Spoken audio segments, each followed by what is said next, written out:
Graças e paz, irmãos. Queria convidar todos vocês a abrirem suas Bíblias em Efésios capítulo 4. Efésios capítulo número 4.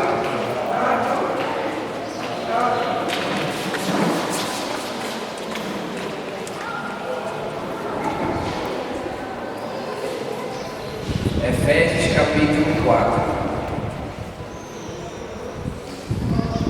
Vou fazer a leitura do texto, desde o versículo 1 até o versículo número 16, e eu peço que os irmãos então me acompanhem na leitura do texto.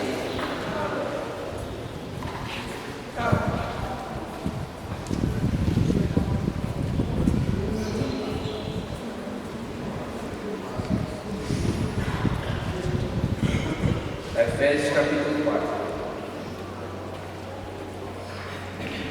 E nos diz assim: por isso eu, que estou preso porque sirvo o Senhor Jesus Cristo, peço a vocês que vivam de maneira que estejam de acordo com o que Deus quis quando chamou vocês. Sejam sempre humildes, bem educados e pacientes, suportando uns aos outros com amor. Façam tudo para conservar por meio da paz que une vocês a união que o Espírito dá. Há um só corpo e um só Espírito e uma só esperança para a qual Deus chamou vocês. Há um só Senhor, uma só fé e um só batismo. E há somente um Deus e Pai de todos, que é Senhor de todos, que age por meio de todos e está em todos. Porém, cada um de nós recebeu um dom especial de acordo com o que Cristo deu. Como diz as Escrituras Sagradas, quando ele subiu aos lugares mais altos, levou consigo muitos prisioneiros e deu dons às pessoas. O que quer dizer ele subiu? Quer dizer que ele também desceu até os lugares mais baixos da terra, isto é, até o mundo dos mortos. Assim, quem desceu ao mesmo subiu acima e além dos céus para encher todo o universo com a sua presença. Foi ele quem deu dons às pessoas. Ele escolheu alguns para serem apóstolos, outros para profetas, outros para evangelistas e ainda outros para pastores e mestres da igreja. Ele fez isso para preparar o povo de Deus para o serviço cristão, a fim de construir o corpo de Cristo. Desse modo, todos nós chegaremos a ser um na nossa fé e no nosso conhecimento do Filho de Deus. E assim seremos pessoas maduras e alcançaremos a altura espiritual de Cristo. Então, não seremos mais como crianças, arrastados pelas ondas e empurrados por qualquer vento de ensinamento de pessoas falsas. Essas pessoas inventam mentiras e, por meio delas, levam outros para caminhos errados. Pelo contrário, falando a verdade com espírito de amor, cresçamos em tudo até alcançarmos a altura espiritual de Cristo, que é o cabeça. É Ele quem faz com que o corpo todo fique bem ajustado e todas as partes fiquem ligadas entre si por meio da união de todas elas. E assim, cada parte funciona bem e o corpo todo cresce e se desenvolve por meio do amor. Amém? Oremos, então. Senhor Deus, amado Pai, te pedimos, Senhor, que o Senhor fale aos nossos corações por meio da exposição da Tua palavra. E que o Senhor me use como instrumento teu, Pai, para a edificação do teu povo aqui. Que tudo que vem acontecer, ó Deus, nesse momento, seja somente para a glória do teu nome, ó Deus, e para a edificação do teu povo, para que assim alcancemos a estatura espiritual de Cristo. Em nome de Jesus, assim nós oramos e agradecemos, Pai. Amém. Irmãos, hoje eu queria meditar com vocês nesse texto, tendo em vista que é no meio da igreja que o processo de discipulado pessoal vai existir, e é por meio desse processo onde a gente vai ser, portanto, guiado e direcionado por Deus a alcançar a estatura espiritual e maturidade espiritual que Deus requer para o seu povo. E que fora desse relacionamento, no meio da igreja, nós estamos, portanto, privados de crescer espiritualmente como Deus deseja. E aí eu queria meditar a respeito disso, nesse texto, porque é o que Paulo vai tratar como sendo uma das implicações práticas da carta de Efésios. Há mais ou menos uns 3 anos atrás, eu preguei sequencialmente a carta de Efésios, lá na congregação de Caetés, onde eu estava quando estava no IBM. E eu lembro que nos estudos que a gente fazia lá, os irmãos se encantavam com o fato dessa carta ela ser dividida em 2 partes.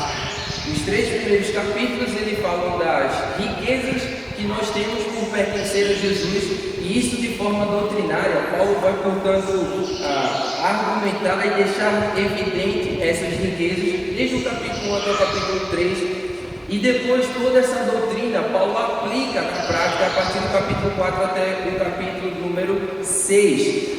Portanto, Efésios ela tem essa conexão, essa balança entre doutrina e vida.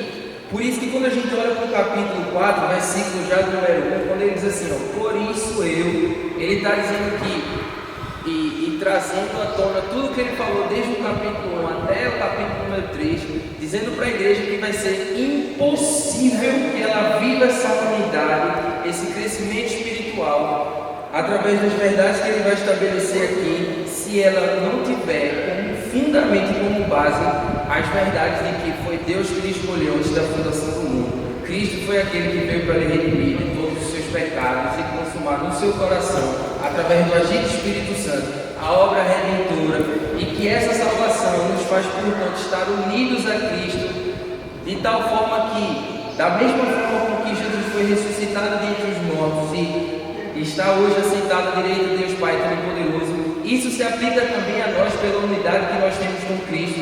E o capítulo 2 vai ser uma argumentação do próprio Paulo, deixando claro que a oração que ele fez no capítulo 1 se aplica a nós através da redenção em Cristo Jesus.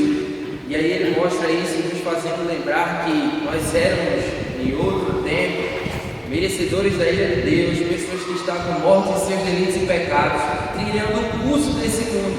E aí ele fala que quando essa graça que não vem de nós, mas que é o dom de Deus, ela é aplicada a nós, não existe mais distinção entre pessoas, porque para os judeus existia distinção entre eles e os gentios.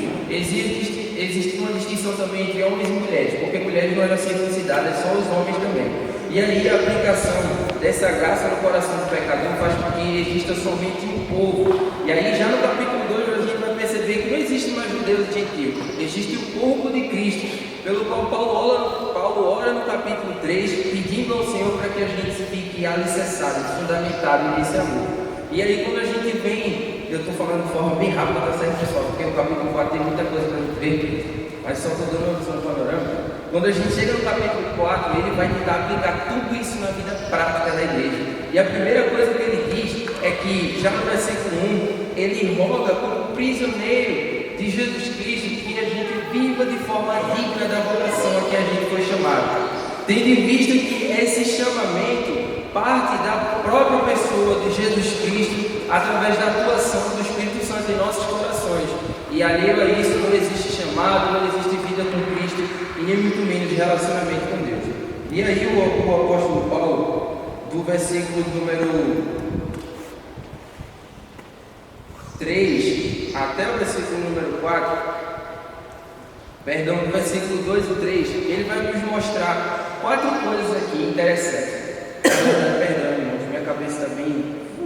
Mas ele vai mostrar, desde o versículo 2 até o versículo 16, 4 coisas importantes sobre a unidade do corpo de Cristo.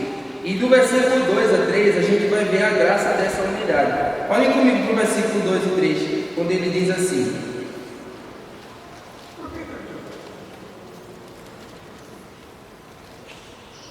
sejam sempre humildes, bem-educados e pacientes, suportando uns aos outros com amor. Façam tudo para conservar, por meio da paz que une vocês, a união que o Espírito dá.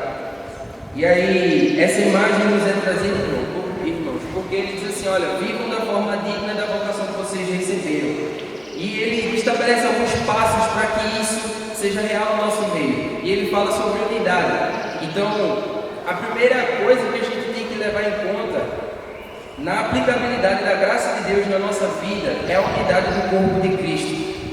E ele diz que assim, quando a gente andar de forma humilde, mansa com longanimidade e suportando uns aos outros em amor, quando a gente andar desta maneira, a gente vai estar preservando uma unidade que é firmada em nós por meio do vínculo da paz, que é algo que o Espírito Santo dá, algo que ele fala no versículo 3 para que a gente procure esta unidade.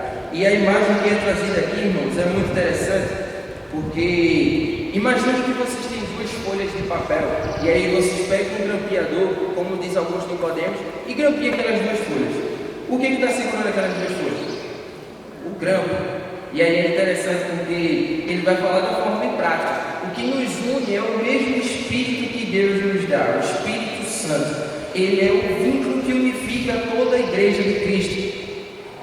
E isso é muito belo, porque o mesmo Espírito que eu recebo a partir do momento que eu creio em Cristo é o que você recebe. E é o mesmo Espírito que me capacita a amadurecer e crescer na graça e no conhecimento de Cristo. É o mesmo que está dentro de você. E se levarmos em conta essa verdade, não deve existir no meio da igreja soberba, não deve existir no meio da igreja orgulho, não deve existir no meio da igreja política, não deve existir no meio da igreja essas artimanhas humanas que visam destruir esse vínculo que o Espírito Santo de Deus nos dá. E o fundamento para isso, irmão, é justamente o que ele vai falar no versículo 5 em diante, quando ele diz que há um só, quando ele fala do versículo 4 em diante, dizendo assim: há um só corpo e um só Espírito, porque todos nós, por meio do Espírito Santo, somos ligados a um só corpo, fazemos parte de uma só instituição de Deus chamada Igreja. E aqui, lembre-se de uma coisa muito interessante: Paulo não está se referindo à igreja visível. Com isso, Paulo não está se referindo a nós aqui de forma visível, que é esse ajuntamento que nós temos aqui. Ele está falando do vínculo que o Espírito Santo dá, que é aquilo que unifica a igreja invisível.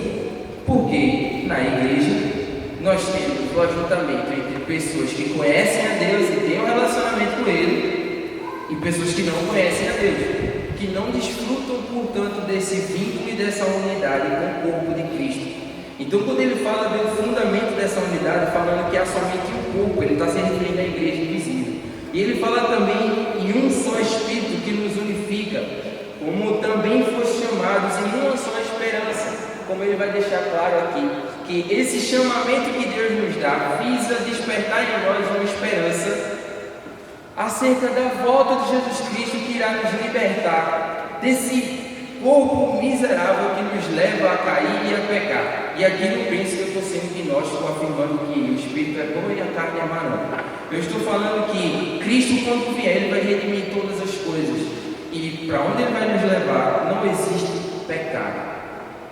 Não existe aquele sentimento que faz com que ministérios às vezes se degradem dentro do corpo de Cristo, que faz com que líderes assumam posturas que ofendem ao ser de Cristo.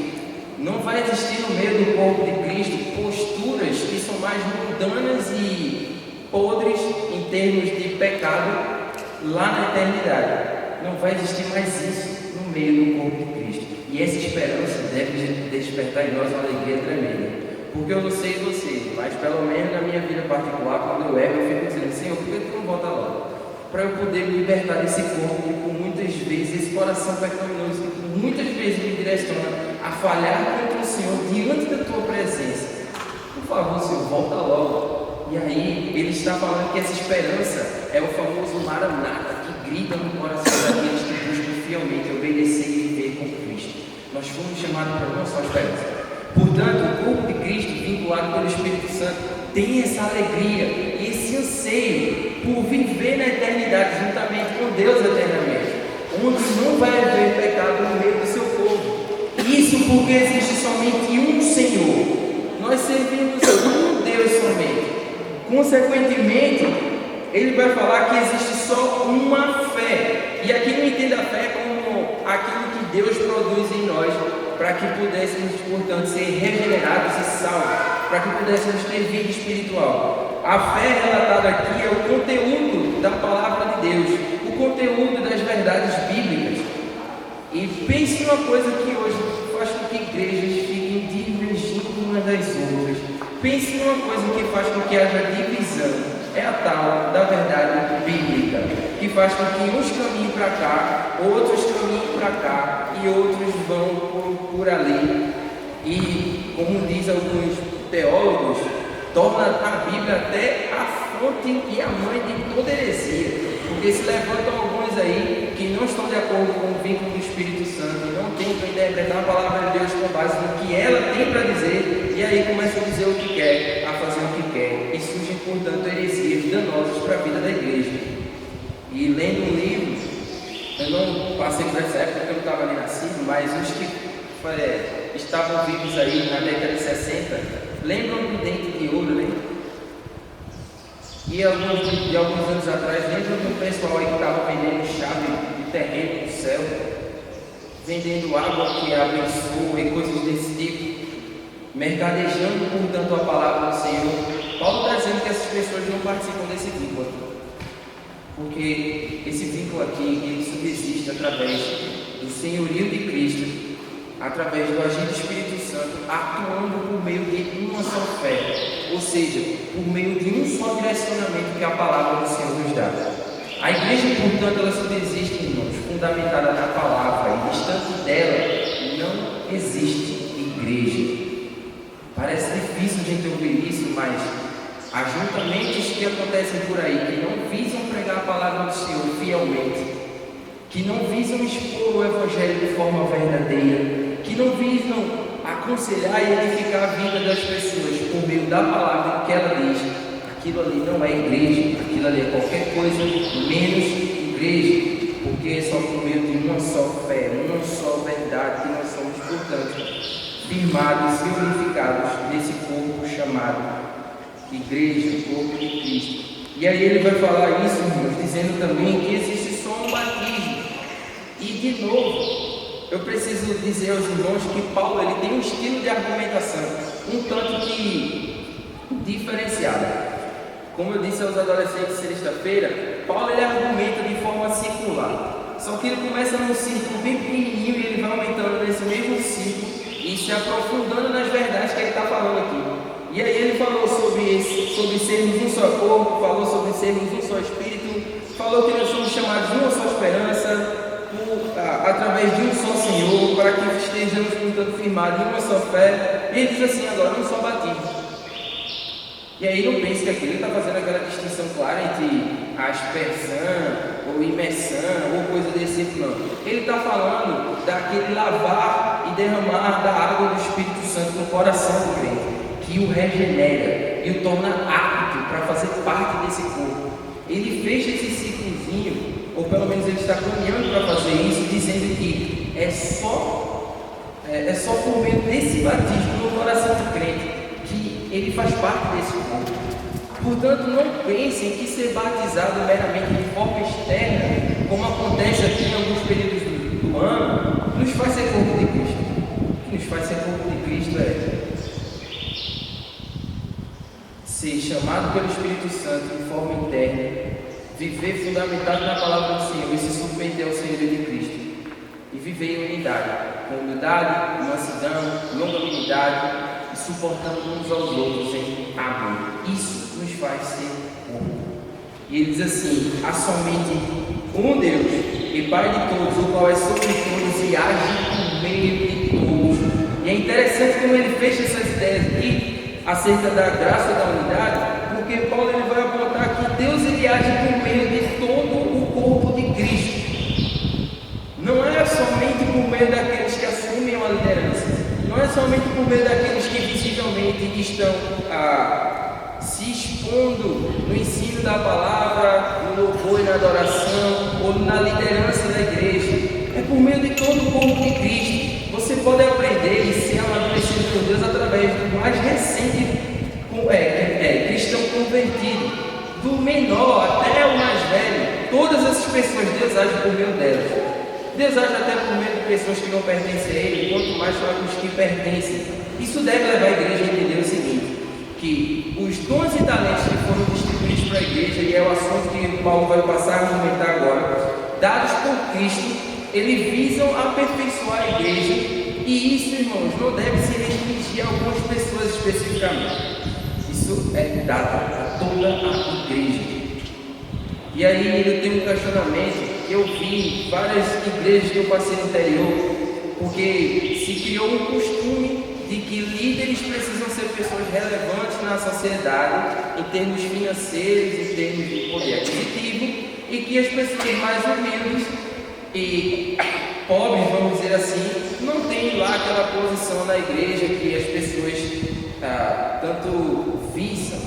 E dentro desse próprio discurso, as pessoas tendem a estabelecer uma distinção dentro do próprio corpo de Cristo, dizendo que o rico deve estar aqui, o pobre deve estar aqui, e que esse daqui que tem mais instrução deve instruir, e coisa desse tipo aí. Só que Paulo fala que isso é balela e não deve existir no meio do corpo de Cristo, do povo de Deus. Porque todos nós, de acordo com os dons e talentos que Cristo nos deu, somos chamados para glorificar o nome dele, exercendo cada dom que nós recebemos para a glória dele. Uma vez eu estava discutindo com uma pessoa, e é necessário falar sobre isso, porque há essa tendência aí, chegando em Pernambuco e no Brasil, onde ela estava conversando comigo sobre uma possível teologia negra, onde se está levantando aí um pessoal para dizer que tem que criar uma teologia negra para pregar sobre racismo dentro da igreja, que tem que pregar sobre teologia negra porque os lugares mais pobres por aí afora não tem um bom ensino da palavra, as pessoas não recebem tanta instrução.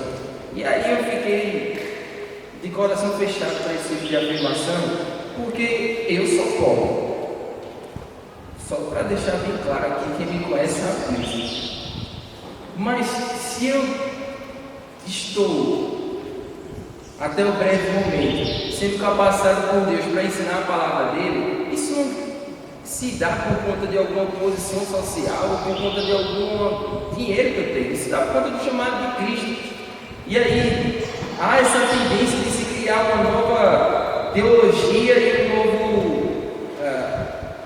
esses movimentos para poder responder algumas necessidades que a sociedade tem. E aí isso fica complicado, porque na resposta para, sei lá, racismo, para pobreza e todos os outros problemas sociais, só vai ser resolvido quando Jesus voltar e quando tiver nova solução da terra, porque pobre sempre existiu, entendeu? E racismo e esse tipo de coisa que acontece aí na sociedade e tantos outros problemas sempre existiu e não é novidade de hoje, entendeu? Então a resposta para isso é o Evangelho. Então, se hoje nós estamos aqui cumprindo o nosso chamado, é por conta do Evangelho, não é por conta de nenhum movimento social que a igreja tem que fazer agora. A igreja tem que pegar o Evangelho e isso somente. E essa tem que ser a resposta que a igreja tem que dar à sociedade. Mas, de acordo com esses dons que Deus estabeleceu, por que é que a gente vê algumas realidades que carecem do conhecimento da palavra de Deus? Que carecem do conhecimento doutrinário das verdades da palavra? Porque tem muita gente por aí mercadejando a palavra de Deus. Tem muita gente também infantil espiritualmente, arrastada de um lado para o outro por cada vento de doutrina.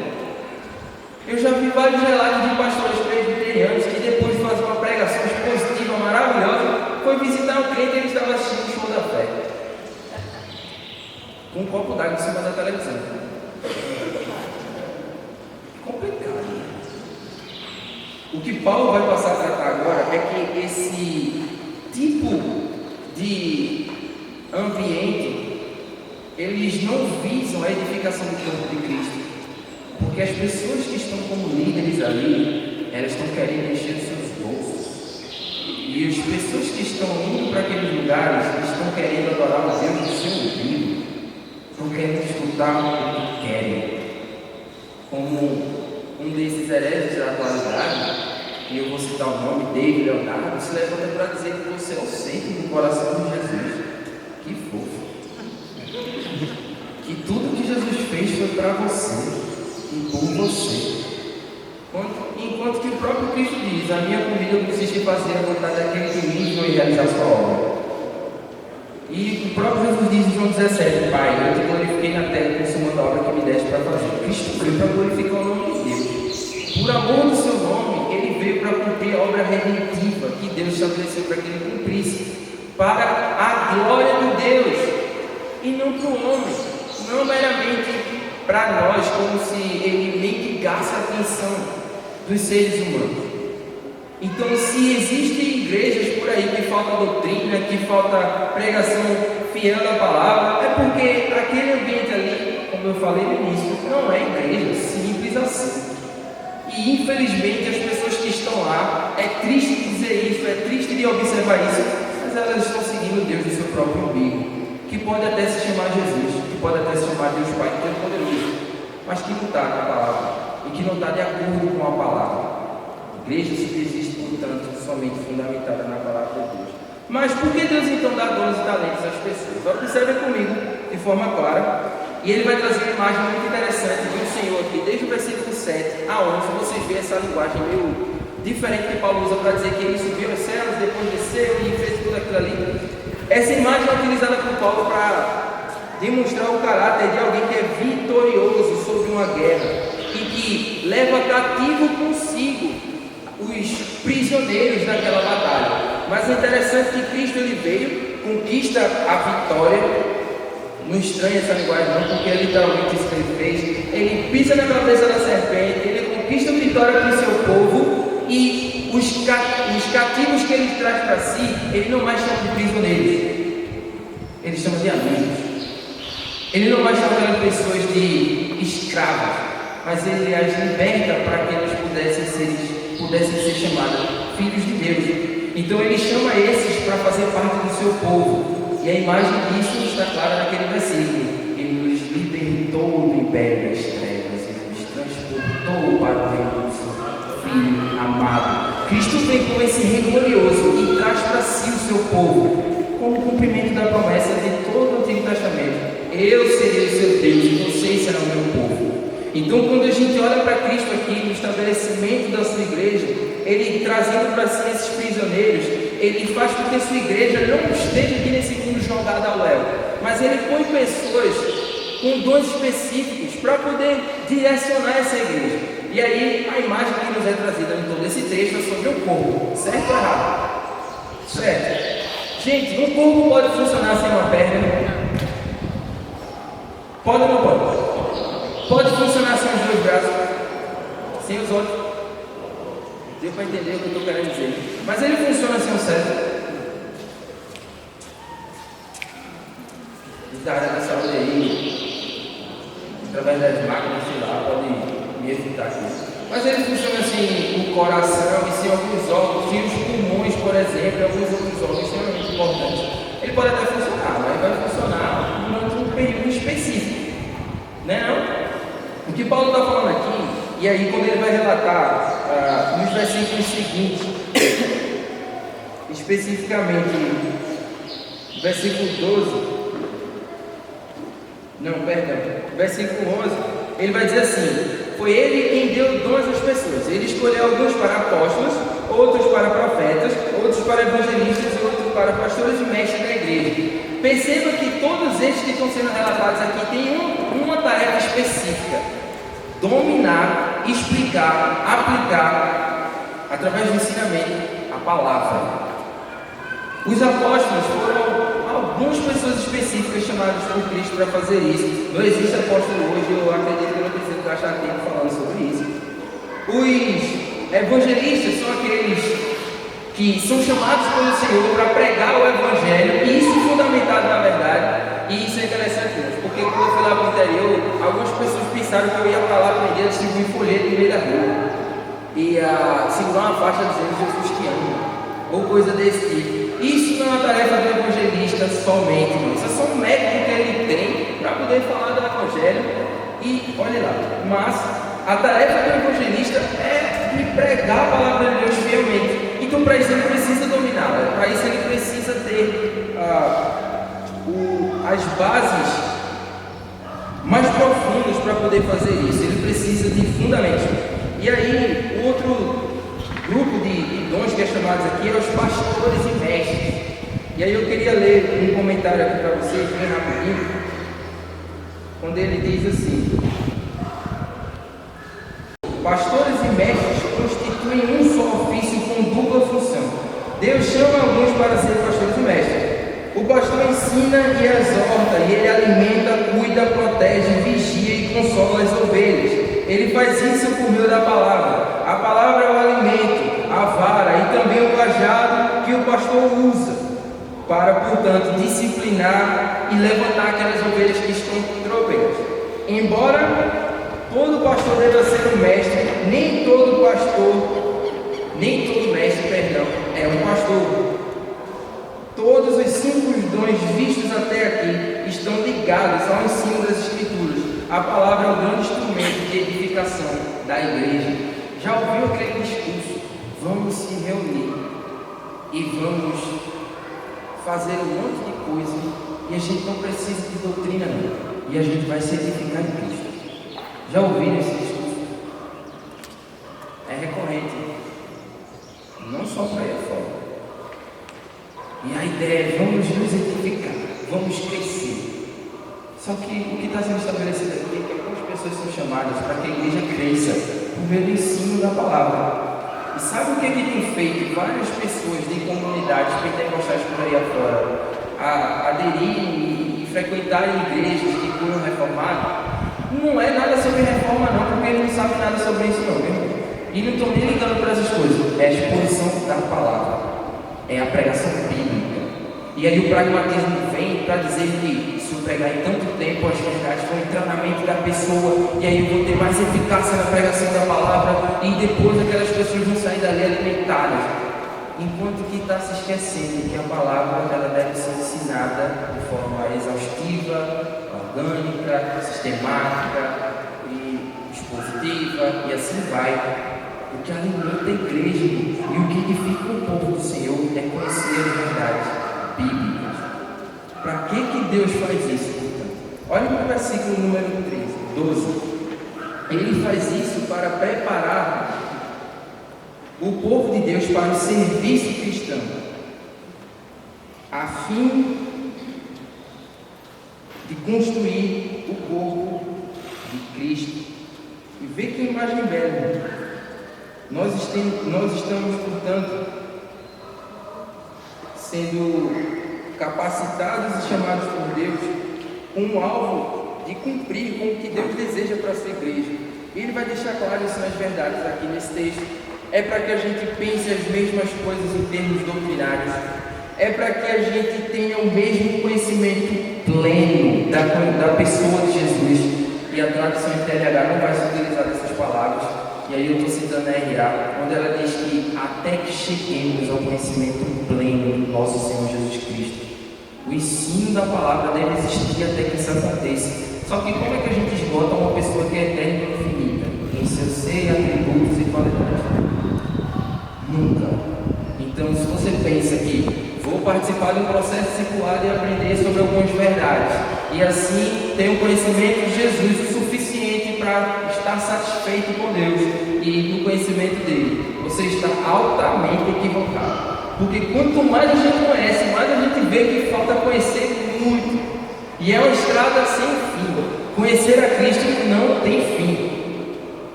E isso é muito interessante, irmãos, porque muitas vezes a gente olha para a palavra de Deus, lê e diz assim: eu não aprendi nada. A gente vem para o estudo bíblico na igreja e diz: não aprendi nada. E às vezes começa a faltar a igreja dizendo: homem, quem vai pegar aquela pessoa, então não necessite não, porque eu já sei sobre aquele assunto. Eita, vai falar sobre discipulado familiar hoje de noite. Glória a Deus, já sei sobre aquele assunto, vou visitar outra igreja. Isso é ser infantil espiritualmente, porque nunca a palavra de Deus, quando ela é exposta verdadeiramente, ela atinge os mesmos lugares.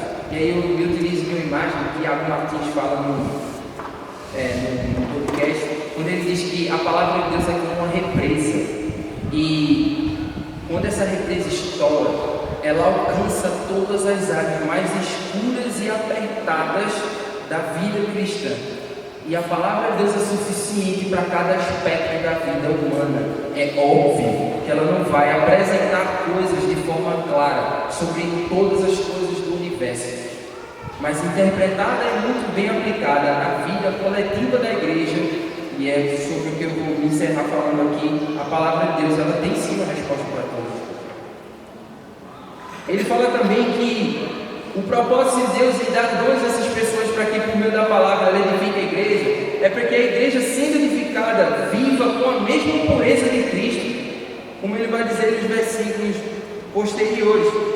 Olhem no final do versículo 13, quer dizer, olhem para o versículo 13, ele diz assim: desse modo, todos nós chegaremos a ser um na nossa fé, conhecimento da palavra, e no nosso conhecimento do Filho de Deus, e seremos pessoas maduras e alcançaremos a estatura espiritual de Cristo. Ele deseja em nós perfeição.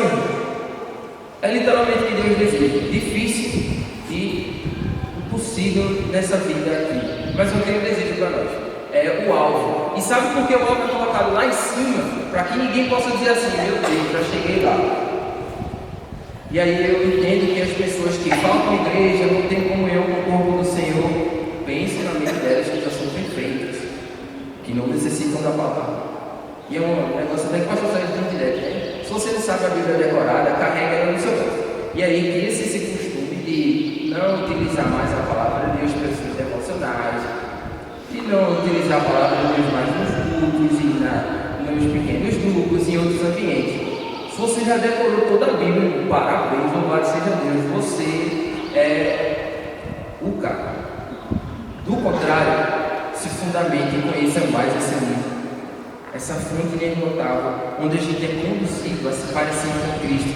Sabemos, portanto, que todas as coisas cooperam para o bem daqueles que amam a Deus, daqueles que são chamados segundo o seu propósito. Porquanto os que de antemão conheceu, a estes também predestinou, para serem conforme a imagem do seu Filho. Todo o ensino bíblico visa nos moldar ao caráter de Cristo. E aqui eu preciso dizer que o propósito de Deus nisso tudo é para que a gente não seja mais menino espiritual, criança. E as imagens que ele vai utilizar no versículo 14 e 15 é dizendo assim: então não seremos mais como crianças arrastados pelas ondas, empurrados por qualquer vento de doutrinas de pessoas falsas, de ensinamentos de pessoas falsas. Essas pessoas inventam mentiras e por meio delas levam outros para o caminho errado. Irmãos, nós não podemos ser como crianças infantis espiritualmente. Nós não podemos ser inconstantes nas nossas devocionais, nos nossos estudos bíblicos, nos nossos desejos de querer conhecer a Deus. Isso é fruto de uma criança. Porque se você pegar uma criancinha e vê ela chorando, e você chega para ela e fala qualquer besteira, e aquela criança começa a sorrir. Se você dá um brinquedo para ela e ela não vê graça naquele brinquedo, mas uma outra criança chega e diz que quer aquele brinquedo se torna a coisa mais importante para ela, ela começa a desejar aquele brinquedo de forma ardente no coração dela, e você vê uma inconstância na criança. Uma hora ela quer uma coisa, outra hora ela quer outra coisa, ela vai para um canto, depois vai para o outro. Essa imagem é muito interessante para falar sobre os meninos espirituais, porque eles são agitados e impelidos de um lado para o outro, como ondas do mar. Ora eles estão desejando crescer espiritualmente, ora não estão. Ora eles estão desejando crescer na graça e no conhecimento de Cristo, ora não estão. Ora eles estão caminhando em fé, batalhando contra o pecado, ora não estão. E aí fica nessa inconstância. E o aspecto da maturidade é a constância. Sabe, quando eu era adolescente, por exemplo, deixa eu me expor aqui para vocês, e vocês vão rir, porque, enfim, isso é engraçado, mas todos os homens aqui devem ter passado por isso enquanto adolescente crente, tá certo? E talvez as meninas também. Mas quantas vezes a gente demorou para namorar com uma pessoa que não era da vontade de Deus? E meses ou períodos depois a gente já estava olhando para o outro. Quantas vezes a gente estava no emprego e disse: eita, aqui é a vontade de Deus, louvado seja o nome do Senhor por isso. Eita, acontecendo as coisas, eu vou para outra. Aquilo ali não era mais a vontade de Deus, não. Como é que é essa inconstância aí? Isso é fruto de meninice, de criancice espiritual.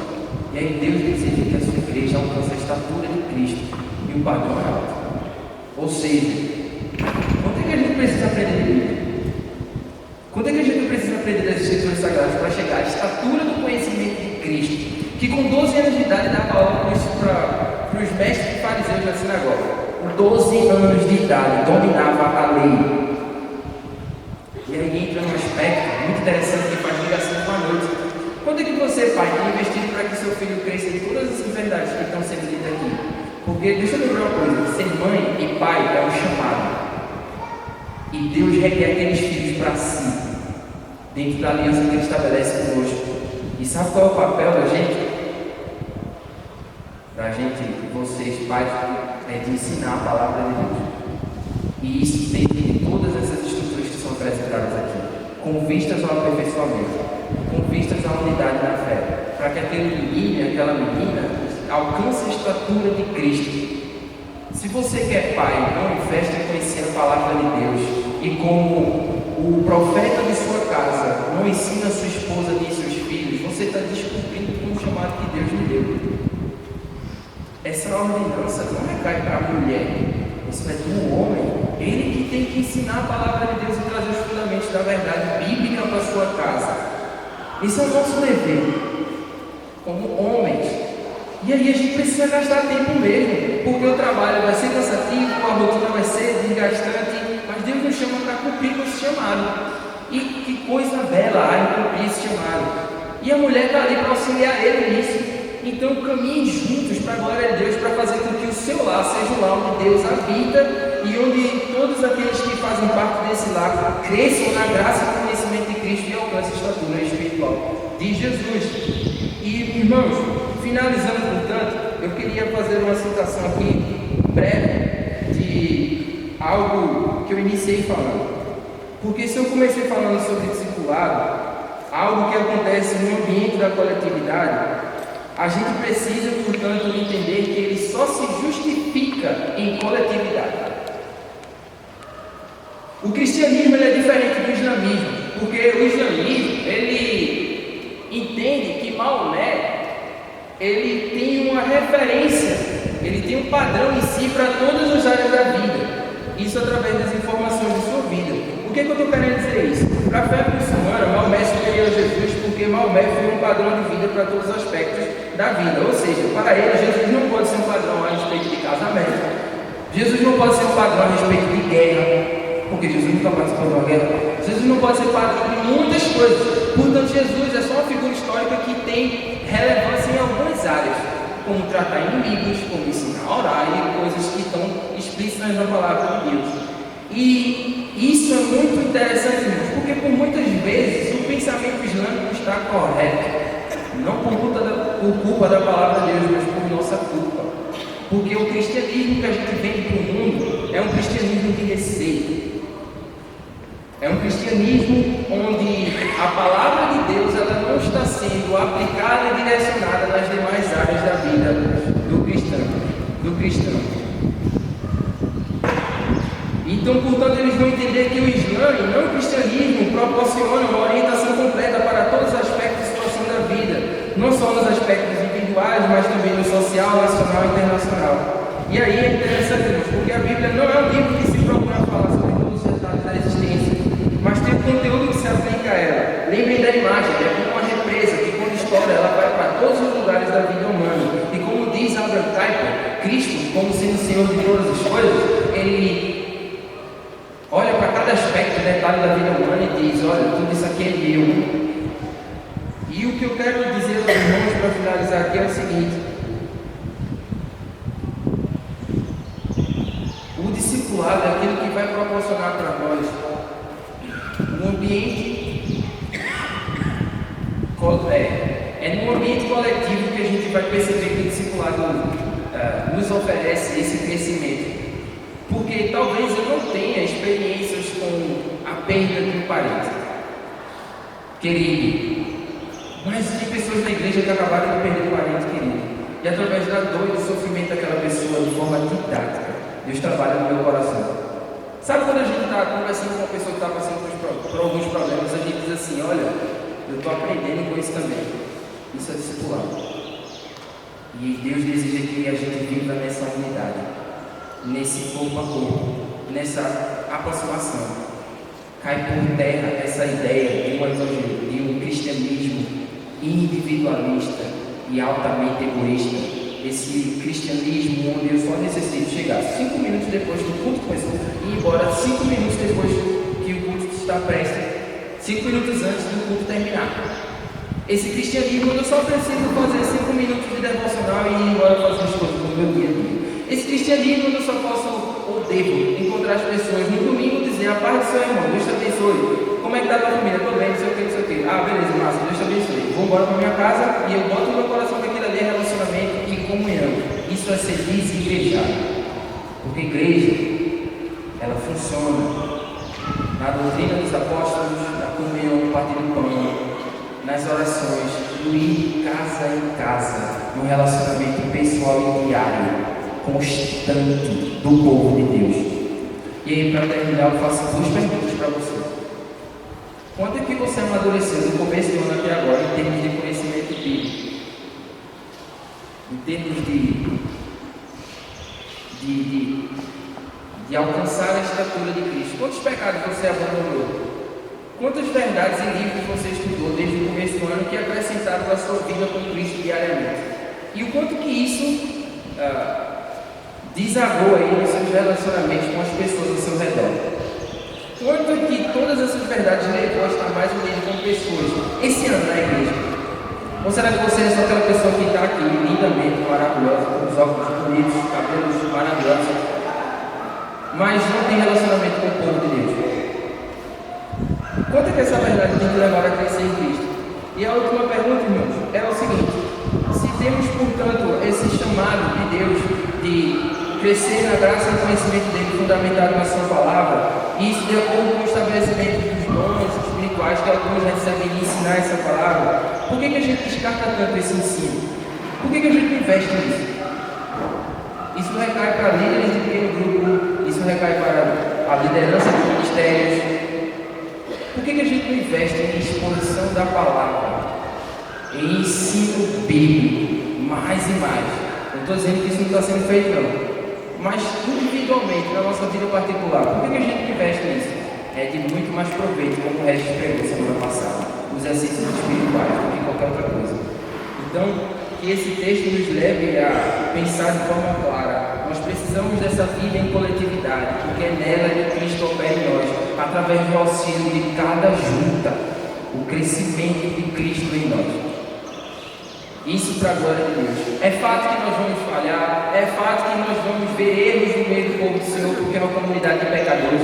Não esqueça isso. Nós somos pecadores e falhos, então vamos pecar sim, infelizmente. Então saiba suportar com amor. E aí, que Deus nos abençoe e nos conduza como povo e corpo dele, glorificar o nome dele com a nossa conduta, que vivamos, portanto, de forma digna da vocação de quem nos chamou. Vamos baixar nossa cabeça, irmãos, em oração nesse momento?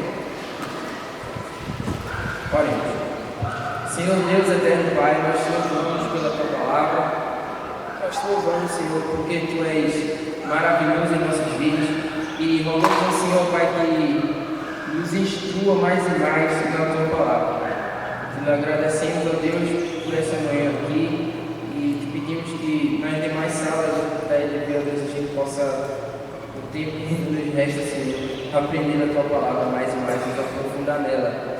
Abençoa cada um aqui, ó Deus, em nome de Jesus.